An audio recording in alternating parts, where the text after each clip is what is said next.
एक भक्त रमन महर्षि से पूछते हैं कि गृहस्थ के लिए मोक्ष की क्या संभावना है। इस पर महर्षि कहते हैं, तुम ऐसा क्यों समझते हो कि तुम गृहस्थ हो? यदि तुम सन्यासी होकर बाहर जाओ तो यह विचार बार बार तुम्हारी स्मृति में आता ही रहेगा कि तुम सन्यासी हो।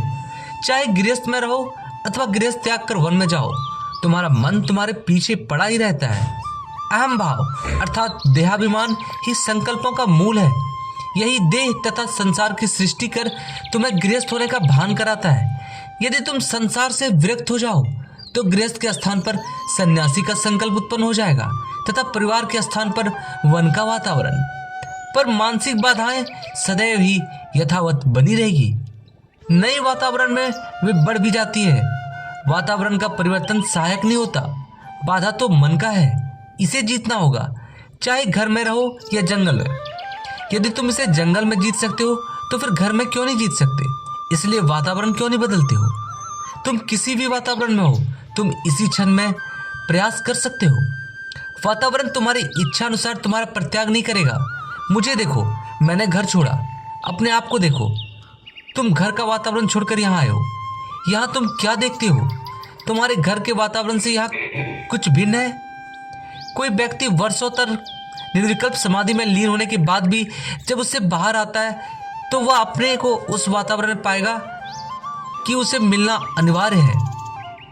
इसी कारण आचार्य शंकर ने अपने सर्वोत्तम कृति विवेक चूड़ामणि में निर्विकल्प समाधि की अपेक्षा सहज समाधि को प्राथमिकता दी है।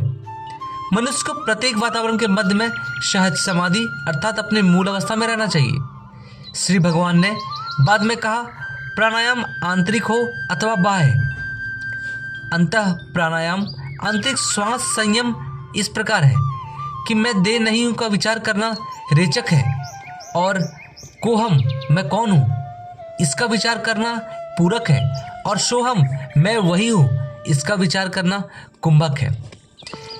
इस प्रकार करने से श्वास का संयम स्वतः ही हो जाता है। बाह्य प्राणायाम उसके लिए है जो मन पर नियंत्रण रखने में असमर्थ है। उस जैसा निश्चयात्मक अन्य मार्ग नहीं है। अथवा साधु का संग।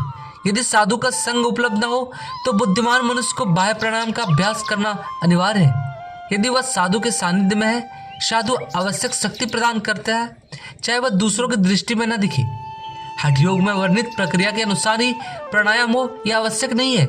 यदि साधक जब ध्यान भक्ति आदि में लगा हो तो थोड़ी मात्रा में किया प्राणायाम भी मन पर विजय प्राप्त करने के लिए पर्याप्त होगा। श्वास रूपी अश्व पर मन रूपी सवार है।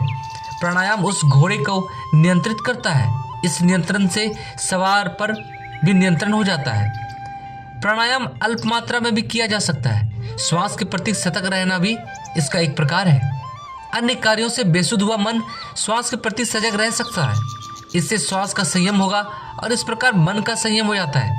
यदि यह न कर सको तो रेचक पूरक न किया जाए।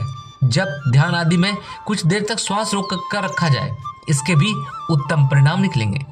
धन्यवाद दोस्तों।